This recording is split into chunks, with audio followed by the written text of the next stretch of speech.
Paramashivoham.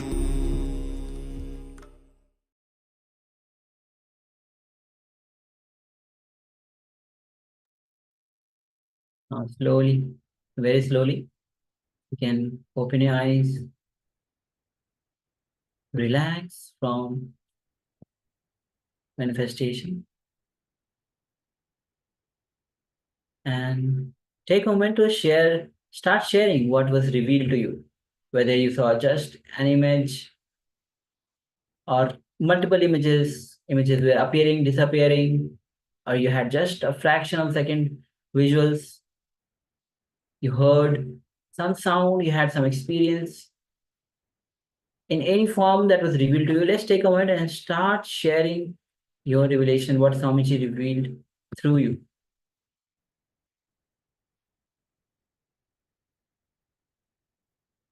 And you don't have to worry whether it is right, wrong. It is Swamiji who is manifesting through you. So let's, without any hesitation, self-doubt, let's take a moment and start sharing. Yes, all of the Zoom room participants, let's go ahead and share your power manifestation results.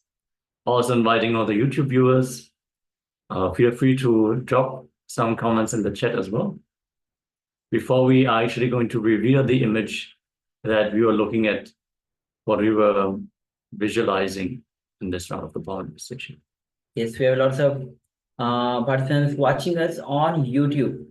So just don't watch us, take a moment and start sharing your revelations in the YouTube chat. Please go ahead. The moment you engage, because this is the program where this is a gateway for you to become the part of KAILASA. So do not miss this opportunity. Take a moment and start sharing.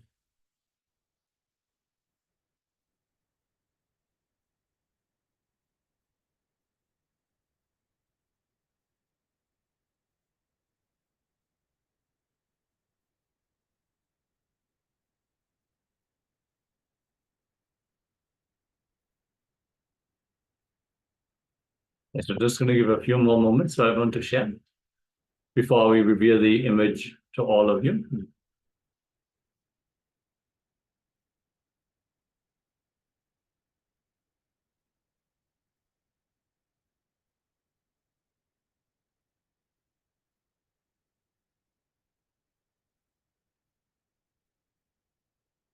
All right. So now let's look at the image that the acharyas were actually looking at, thinking about it, discussing about it. Yes, so this is the image. You can see a huge waterfall falling from the huge mountain with a vast open space. Sunlight just coming from the front. You can see the clouds, and you can see a vast land. You can see there's so many other details. When we actually zoomed in, we found so many details in this huge picture. There were cranes, there were houses, hut, there are people, there are bridges, and there are green plants, trees, Rivers, even the muddy land. Some work might be going on. So there's lots and lots of details, colors in this picture. yes, so if you can relate to any of the details in this image, please go ahead and share your experience from this power manifestation and celebrate yourself. If you feel you are yet to manifest, you can also put that in the chat. Just get into the habit of sharing your experience, acknowledging Paramashiva manifesting through you. For this is the whole purpose of the power manifestation, to establish ourselves in the space of oneness with Paramashiva, with Swamiji, and that expresses as the power. So I want to thank all of you who joined us for this power manifestation. And let's get ready as we are going to move on in this topic of the day, enlightened conflict management. So the next revelation by Swamiji is going to be on when you drop the irritation which arises due to fear and greed. See, most of the time in life, we just run due to fear and greed. Fear and greed. These are two factors through which we just run. And this arises so much of irritation, agitation in us. When you drop the irritation, we enter into space where there's no fear, there's no greed. So let's enter into the space, this revelation by Swamiji as he reveals on this very topic. So please come to the space of listening and let's begin.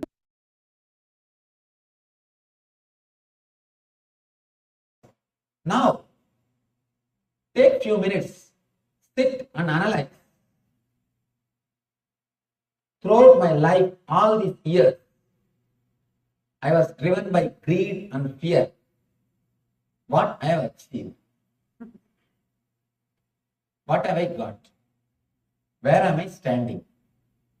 What is really happening? Consciously think, consciously allow this idea to work on you. Decide, from today, I will not do anything out of greed or out of fear. Immediately the fear will rise in you. What will happen to my bills? Who will pay? What will happen to my house? Who will pay the mortgage? What will happen to my car? Who will maintain? What will happen to my kids? Who will feed them? What will happen to my social prestige and name and fame? Who will maintain it? Please be very clear. You have enough energy, you have enough strength to maintain yourself without fear and greed. The important thing you need to trust is you don't need energy from fear or greed to run your life. That's the first thing we need to understand. You have enough potential energy to live your life and to achieve what you want. Mahavira, one more great enlightened master who is not used by India. He says, when you come down to this planet Earth, when you take the body, you bring enough of energy to live all your desires or to achieve whatever you want to achieve. You already brought enough fuel. You don't need fuel from fear or greed.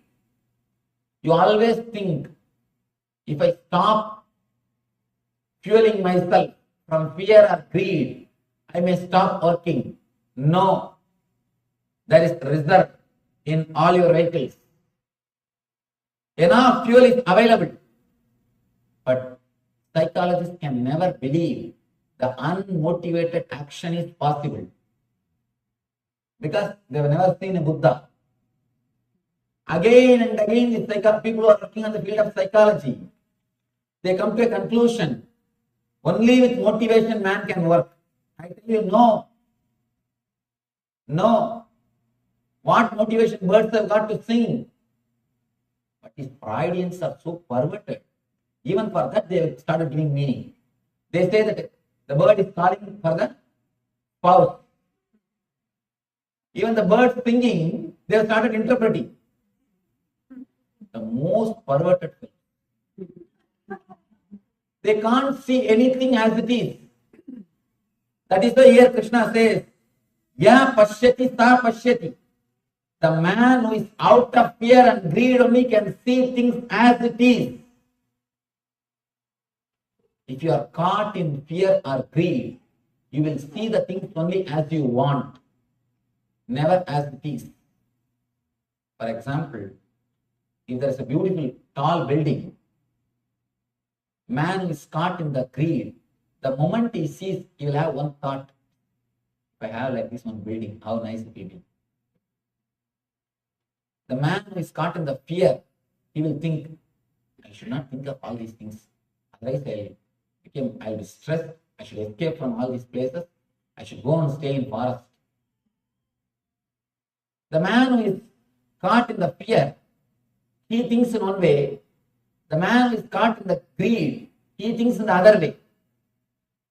But only a man who is liberated from these two emotions will see it as it is. Yap pashyati, sap pashyati. What is, he will see that. Now, decide strongly. Throughout my life, I lived either pushed by fear or pulled by greed. Mahavir says beautifully, you don't need energy from greed or fear. And I tell you, for a person who is trained by the society, who is conditioned by society, for the person, it will be very difficult to believe this truth that you don't need energy from fear or greed to live.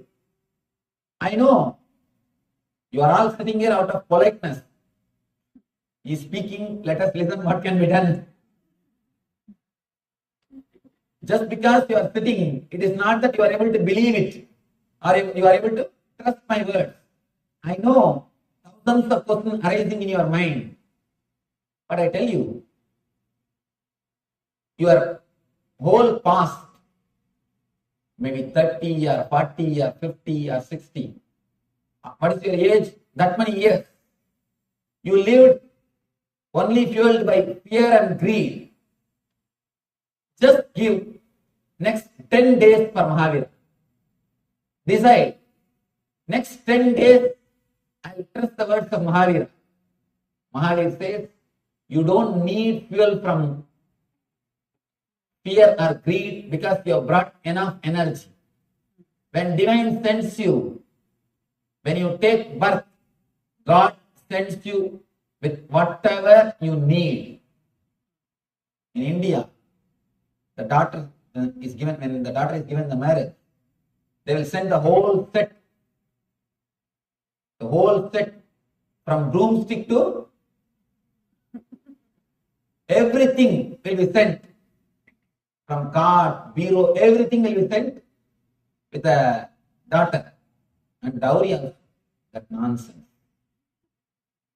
I don't know when India will understand and come out of that word dowry, come out of that idea, dowry. If any of you have taken dowry, and if you really want the spiritual life, first thing tomorrow itself give it back. Go back to the house, collect all the things, whatever you have taken from your in-laws' house, give it back. If your in-laws are not alive, give it to your wife and tell her do what you want. Don't keep. That is the, I think, curse given to you. I tell you honestly, if you keep dowry in your house, Lakshmi will never stay in your house. The house in which dowry is kept, Lakshmi will not stay. Because it is cursed money. It is not the tree with a blessing. It's a tree with curse. Never keep dowry money in your house. If you really want Lakshmi in your life, see two things. Lakshmi has got two used in your life. One is just outer comfort. Another one is inner bliss. Lakshmi has two meaning in your life. One is outer comfort, another one is inner bliss. The man in whose house the dowry is kept, I can assure he will never have the inner Lakshmi. He will never have the inner Lakshmi. He may think he is having the outer Lakshmi. He may think, what is the difference between poor man and the rich man? Poor man sits on the ground and worries, the rich man sits in the sofa and worries, that's all. Nothing else. The size of the sofa is a little big. Nothing else. How a daughter is sent with everything to the in-laws house, same way, divine sends you with everything. That is what we call in Vedanta prartha karma.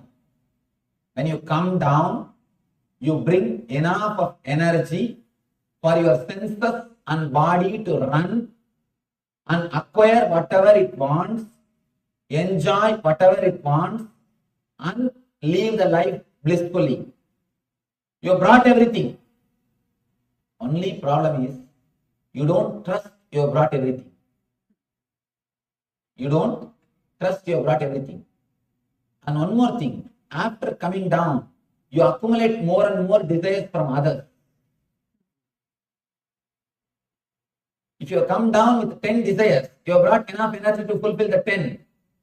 But after coming down here, you collect some more desires from your parents, brothers, sister, and then you try to work out all those desires. Please be very clear, work out only your desires. Let you not waste your life working out others' desires. You are wasting your life if you start working out others' desires. When we go to the chapter about desires, we'll go deeply into the desires, how it is created and how we are running behind it. Now this much of understanding is enough. Decide clearly. Let me not be fueled by fear or greed.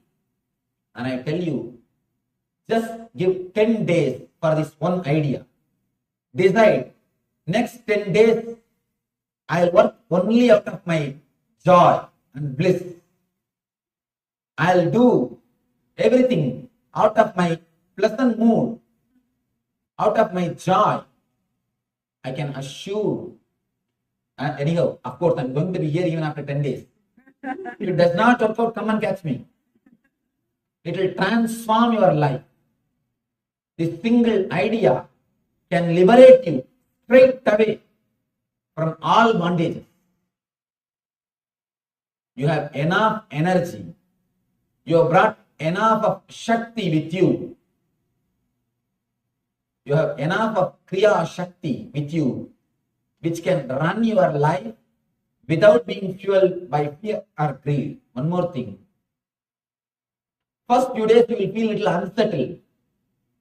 When you work, when you say, whenever any desire comes up, you say no. Whenever any fear comes up, and you say no. First few days you will feel a little unsettled because a new inner space is created. You will feel a little empty, vacuum. Don't bother. In few days, you will beautifully settle with that emptiness. You will settle with that empty space. That emptiness only Buddha calls Sunya or Nirvana. Working from Sunya consciousness, working from bliss consciousness, not being driven, pulled or pushed by fear or greed. Just 10 days decide. I will work only out of joy. I will not let fear or greed come inside my mind. Of course, in 10 days, you may fail a few times. Don't worry about it. Starting is much better than fear of failure. See, when you have the fear of failure, you will never start. Start, even if you fail, it is okay. You will know the trick of the trade. At least you know the technique, where you are failure. And if you don't start at all, you will not even know where you are failure. Start, I tell you, honestly, it will transform your whole life. It will give you such a new strength, tremendous courage. Immediately you will be liberated. First few days, you may feel a little unsettled. What am I doing? I am feeling some emptiness inside because continuously you are tortured. When your mother-in-law dies, you will feel for a few days. Or the people with whom you are living, for a few days you will always feel that you are missing something. If you don't have anybody to nag you, you will feel that you are missing something. This desire and fear continuously nags you. For next 10 days, you may feel little that you are missing You are missing somebody who was continuously nagging you. Don't worry. You will settle into the consciousness. Your whole being will become new. Will be a new personality. It's an important thing. Two things. Trust you have enough energy to run without fear and greed. Only small kids need candy. Kids will work only when you show the candy. They will keep quiet if you threaten them that I will beat you. Of course, in this country, nothing can be done. They will say 911. Nothing can be done. Only with kids, when you are a small child, you need fear or greed to make you work. Now you are grown up man. Still, why do you need fear or greed? Still, if you need fear or greed, you are mentally retarded. Please be very clear. We have grown physically, but not mentally. First few days, you will feel a little unsettled. One more thing. In 10 days, you will not lose your wealth. Is there anybody? 10 days, if I practice these ideas, I may lose all my wealth, Swamiji. Then the wealth is not worth having. Let you lose it. If it will last in 10 days, you think it is worth having? It's not worth having. If it can be lost so easily, then it is not worth having. The earlier it is lost, better for your being. Let you remove the tremendous stress and load from your inner space. Decide for 10 days, I'll do all my action out of deep bliss, out of settled mood. And I tell you an important thing which continuously exists in you, that constant irritation will disappear. Knowingly and unknowingly, you carry the constant irritation in you. That is why all of us are just waiting to burst, explode. Any small thing, you just shout, vomit. You are waiting for reasons to shout. Any small thing, you are irritated. You shout, don't you know? Don't you have sense? Why are you doing this? Why are you doing that? Constantly we carry that irritation mood in us. From morning till night, constantly, even for small thing, we always shout, explode. Look into yourself. How many of you can honestly understand and agree that you carry the constant irritation in you? Raise your hand. Others are not honest. Be very clear. Don't think you are not carrying. Constantly we are carrying that irritation. The irritation is being carried in your inner space constantly. It is because of fear and greed. Let you be liberated from today from that irritation which you are carrying constantly. Something or other, some reason or other you need to explore, that's all. You are waiting to jump on others because you are not settled within yourself. There is uneasiness between you and your being. That uneasiness always expresses continuously on others. That uneasiness, what I call dis-ease. That dis-easeness between you and your being is what I call disease. You carry that constant uneasiness, constant irritation because you are putting wrong fuel in your engine. If the wrong fuel is added into your engine, you know the sound, what type of sound you will have and what type of smoke you will have. If the fuel is not pure, the engine will create a different kind of sound.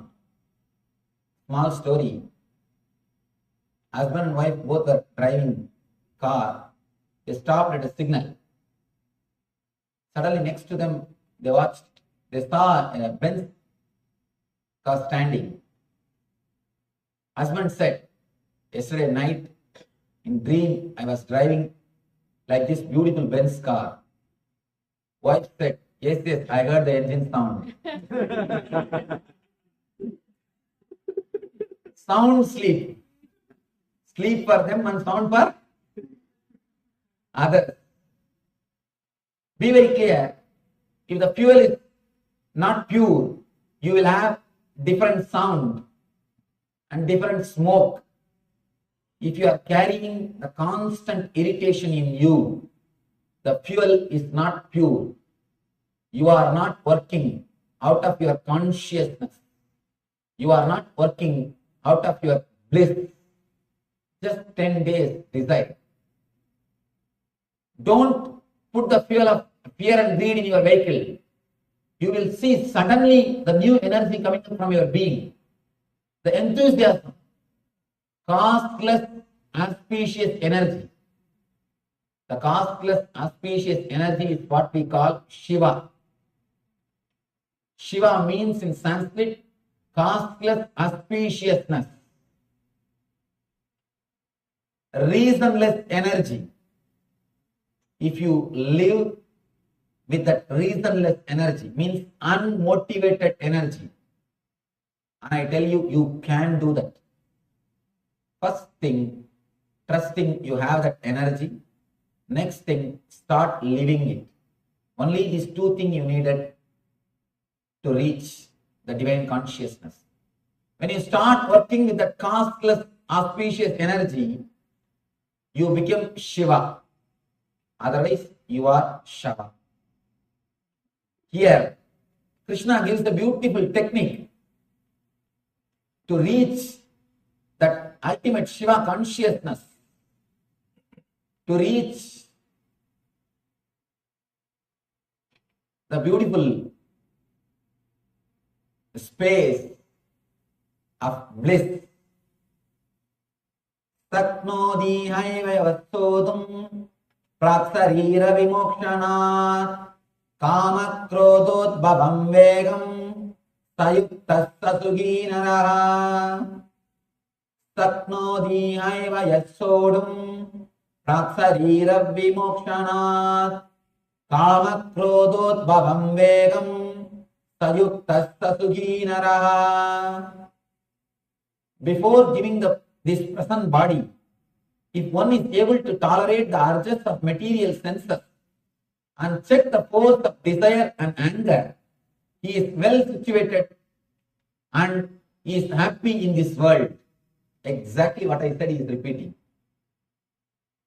If you can at least once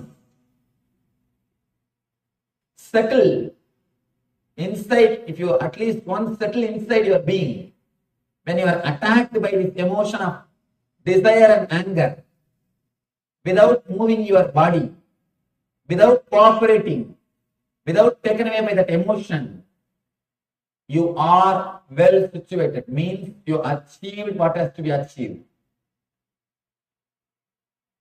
You are blissful in this world. People ask me again and again, Swamiji, what is the purpose of body and mind?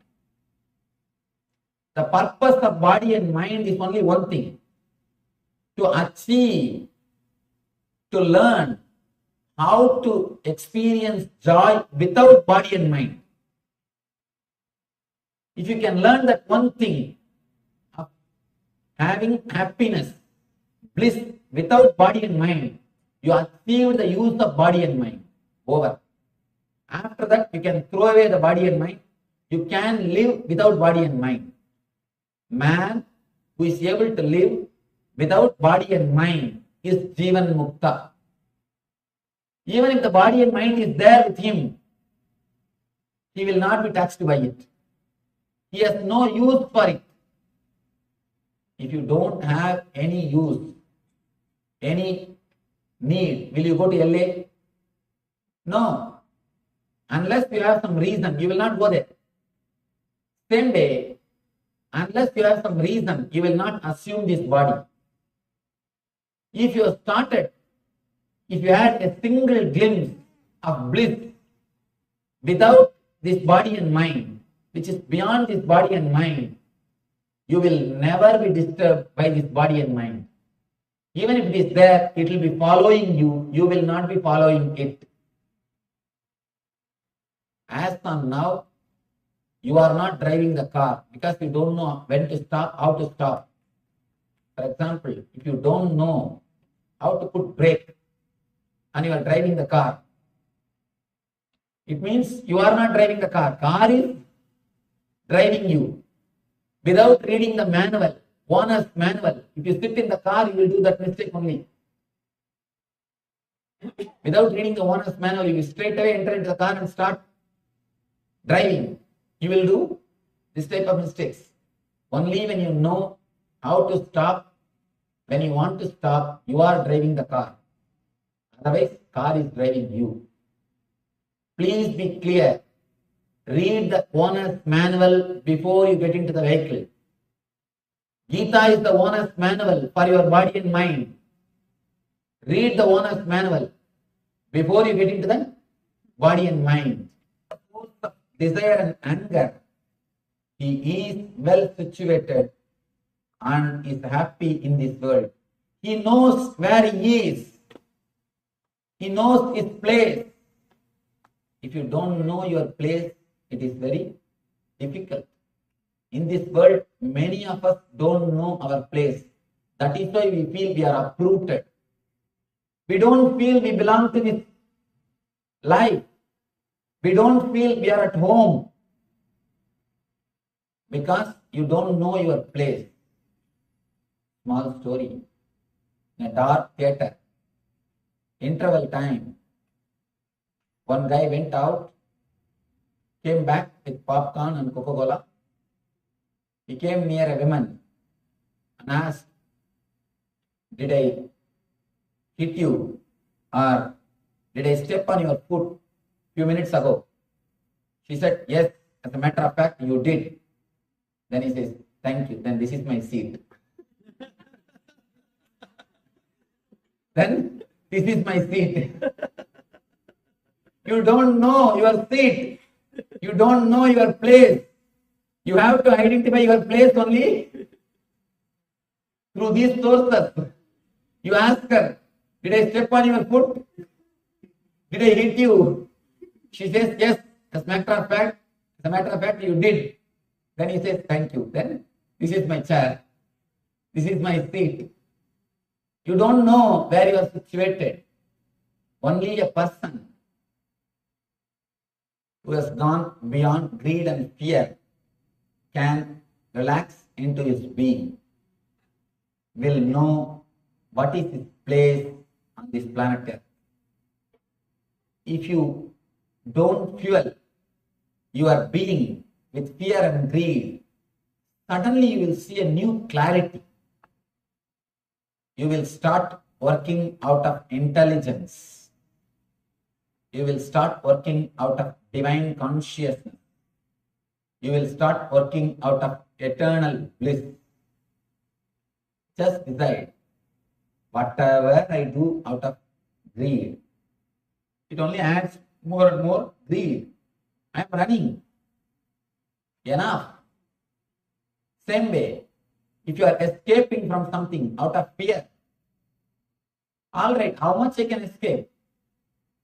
How long I can run? This fear will come and attack me in some other form. If I am afraid of this and run, I will be afraid of something else. Something else will come. It is just the fear, not the object about which you are afraid. The object is not going to chase you, but the fear will chase you. You may go away somewhere, but you are carrying the tent, the canopy of fear and greed with you. Wherever you go and do the picnic, you open your own small tent. Same way, wherever you go, you carry your own small tent of fear and greed. You may escape anywhere, but when you go and sit there, you will open up your canopy, your fear and greed.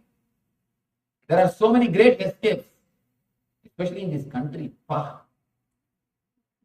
How many places? World's most happiest place, they claim, the Disney World. Actually, I went all over Disney World and this zoo, all possible places. Wherever, whatever places are popular, they took me there. After seeing, I really felt sad inside me. These people need so much of entertainment, means how much of depression they are carrying inside. So much of entertainment is necessary means how much of depression they are carrying inside. If you need so much of entertainment, please be very clear, something seriously wrong with your system. Something is seriously wrong in the whole system. Man doesn't need, by his nature, he doesn't need so much of entertainment. If he needs so many things to make him happy, there is something seriously wrong in the whole system. We need to look into the system and repair it. Again and again, Krishna declares, let you work out of joy. And I tell you, if you work out of bliss, you will create bliss for yourself and you will create bliss for others and you will never know what is tiredness. You will never even know the word tiredness. I tell you honestly, still I can't understand the word tiredness. How can you have tiredness? Tiredness is nothing but the inner contradiction between your Ichcha Shakti and Kriya Shakti. Between your will and your action. That is the inner contradiction. Inside there is some deep problem. You have a problem between your anger and fear. You have a problem between your greed and fear. Your greed and fear is attacking each other and you are tired, that's all. If you are feeling tired, please be very clear. Inside you, a big war is going on. The Mahabharata Yuddha is going on. Inside you, the war between the fear and greed is happening. Man whose consciousness is clear can never experience tiredness. The very idea of tiredness is totally wrong. How can there be tiredness? Just what you want, you do, that's all. In my young age, when I was in the college, I used to sit and meditate. Morning I'll sit for 4 hours and evening I'll sit for 4 hours. I'll just casually sit and meditate. The roommates, they will ask me, how are you able to sit for so many hours? And I used to tell them, what is that? Your body, your mind. If you want, can't you sit? If you can't even sit with your body and mind, what are you going to achieve?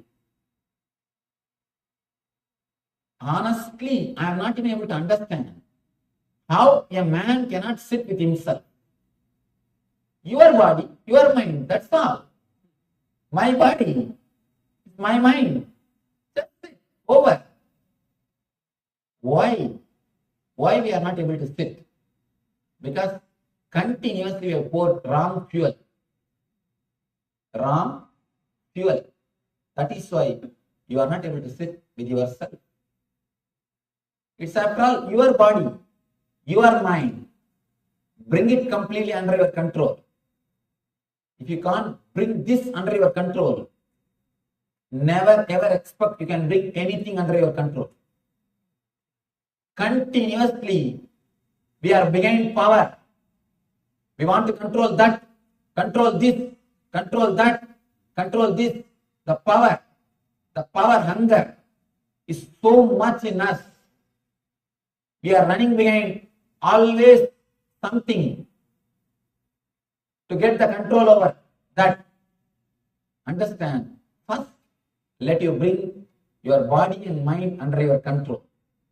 Let that be controlled by you. Then automatically you can bring anything under your control. If this is not under your control, whatever is under your control will not be under your control. So please be very clear. First thing which we need to do is bring your body and mind under your control. As of now, it is under the control of fear or greed. One thought from greed is enough. Your body just runs. One thought from fear is enough. Your body just runs. Let it not happen. Let it be completely under you. Let it be completely under your consciousness. Let you fill your body and mind. Let your eternal bliss, eternal consciousness fill your body and mind.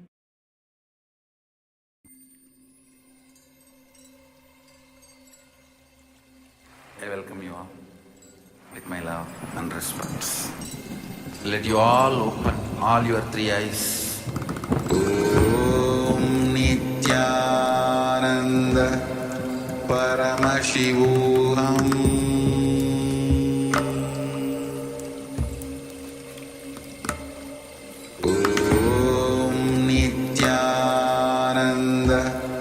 Paramashivoham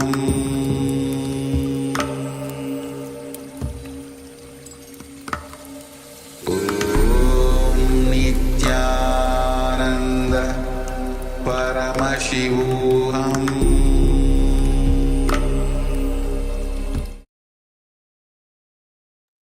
Yes, then understand. The first thing you need to bring under your control is your body and mind. If your body and mind is not under your control, then whatever is under your control is not under your control. Fear and greed pushes and pulls us again and again. We are driven by that irritation out of fear and greed. The moment greed arises in us, we run. The moment fear arises in us, we run. So when there is this gap between our Icha Shakti and Kriya Shakti, Icha Shakti being our pure ability to will, our pure power to desire something, and Kriya Shakti, our ability to perform actions. We have these two powers, which are alone enough to make anything we want into reality. But if we have the gap between the Icha Shakti and Kriya Shakti, we're going to continuously live in conflict. So let us enter into an exercise which will help us to step out of, to drop the irritation which arises due to fear and greed. Yes. And as Swamiji was saying that if there is a tiredness, boredom in you, that means there's a conflict between your fear and the desire. So, and that's why you don't need energy from the fear and greed. You can live without fear and without greed. So declare clearly, let me be fueled. Let not me be fueled by fear or greed.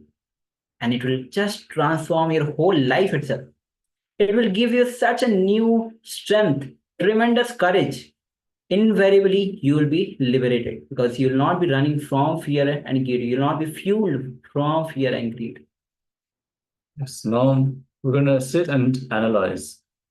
Take a few minutes, sit and analyze. Throughout this life, all these years, I was driven by greed and fear. What have I achieved? What have I got? Where am I standing? What has really happened? What has fear and greed really contributed to your life? Consciously think, consciously allow this idea to work on you. So decide from today, I will not do anything out of greed or out of fear. Immediately, the fear will rise in you. What will happen to my bills? Who will pay the bills? What will happen to my house? And who will pay the mortgages? What will happen to my car? What will happen to my kids? Who will feed them? So many questions will arise. What will happen to my social prestige, my name, my fame? Who will maintain it? Yes. Let us take just a few moments and actually look in. What has fear and greed contributed to your life?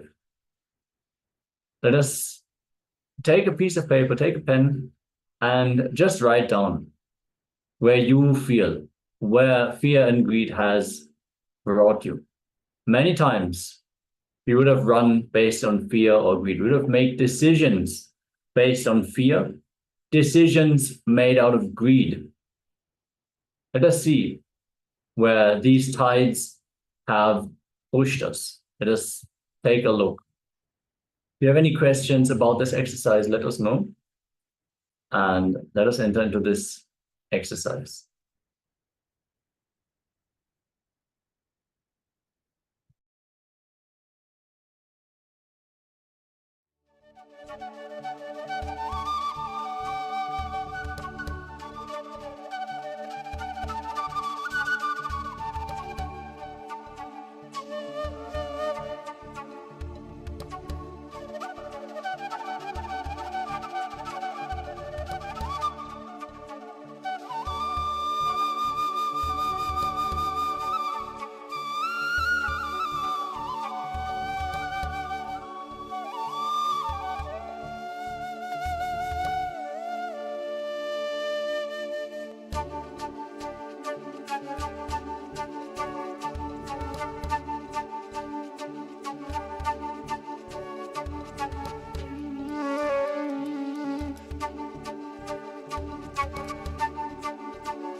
slowly, very slowly. Let's relax from this meditation.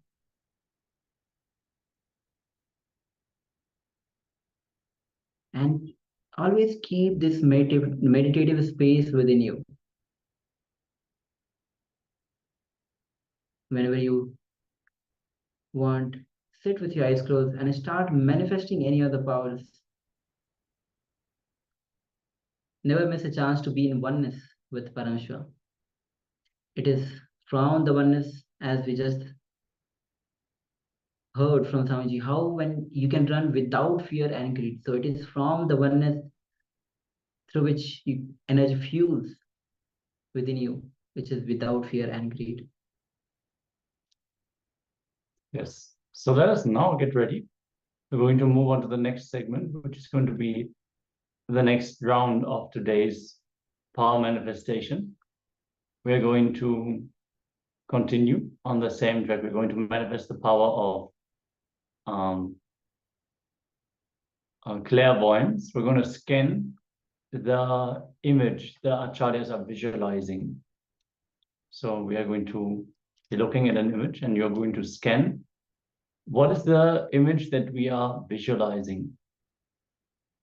Requesting all the participants who are off camera, many participants are off camera, to join back and participate in the power manifestation.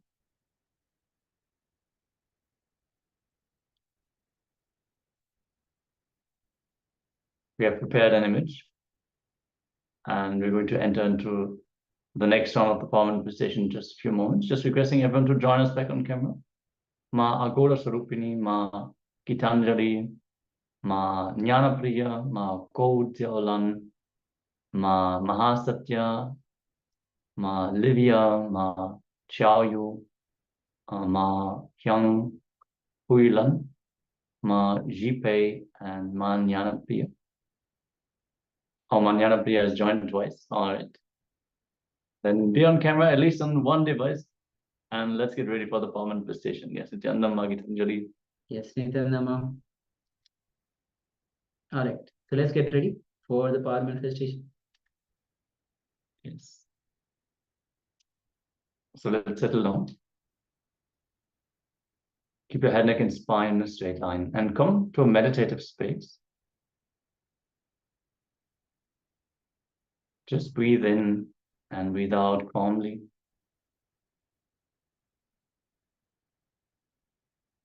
Take this time for yourself. Now you don't need to run for anything else. Let us just dedicate this time for the power manifestation.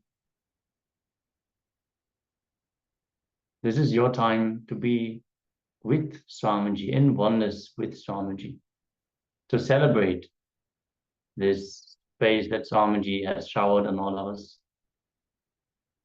So just close your eyes for a moment and visualize Swamiji in your inner space.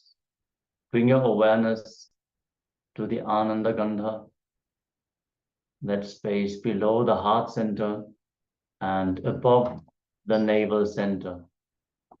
Bring your awareness to your inner space, where Swamiji resides. Just breathe in and breathe out calmly and deeply. Visualize Swamiji's sweet smile in your inner space. He is present, welcoming you to this space of oneness. Surrender all your self-doubt, whether you can manifest this power. Your self-hatred, whether you have done enough in order to be able to manifest this. Surrender your self-denial. The conclusion you arrived, anyways, it is not going to manifest. Drop all this at Swamiji's feet. He's here now.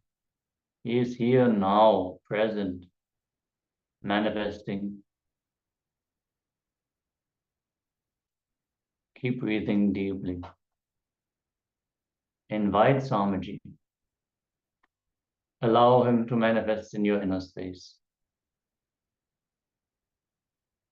Breathe in and breathe out calmly and deeply. Now shift your awareness to your third eye. Visualize a bright light landing on your third eye, shining from the Sahasrara, from the crown of your head. Your whole being is bathed in golden light. Just breathe in and breathe out. Let Swamiji's presence warm your whole being. Now declare oneness with Swamiji, with Paramashivoham. Let us chant the Mahavakya. Om Nithyananda Paramashivoham. Om Nithyananda Paramashivoham. Om Nithyananda Paramashivoham. From the space of oneness with Swamiji, experience that aspect of you that is all-pervading. Let Swamiji reveal the image the acharyas are now visualizing. Let us enter into this round of the power manifestation. Keep chanting the Mahavakya as Swamiji reveals the image. Let us begin. Nithyananda Paramashivoham.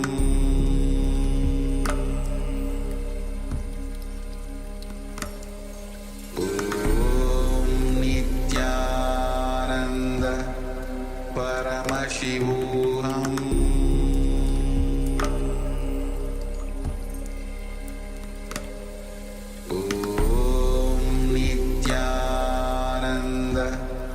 Paramashivoham.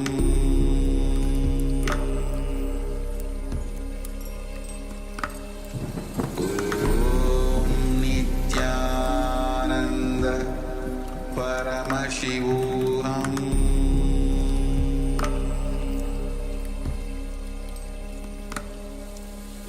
Om Nithyananda Paramashivoham. Paramashivoham. Om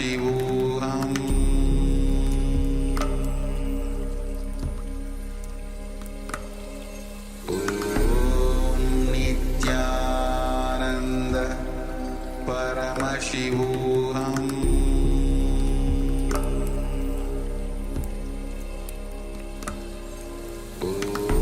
Om Nithyananda Paramashivoham. Paramashivoham.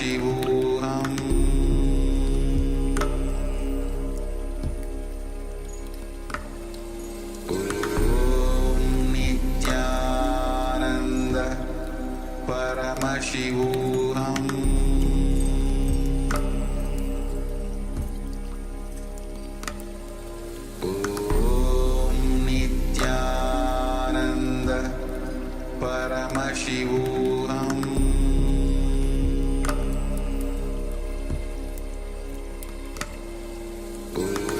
Om Nithyananda Paramashivoham. Paramashivoham.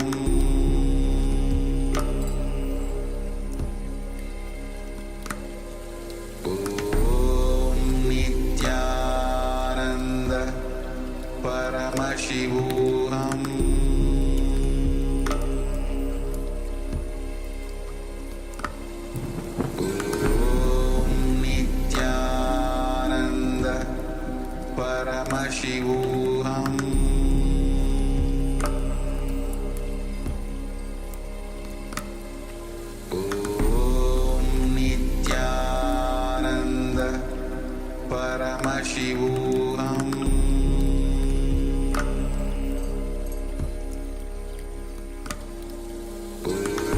Om Nithyananda Paramashivoham.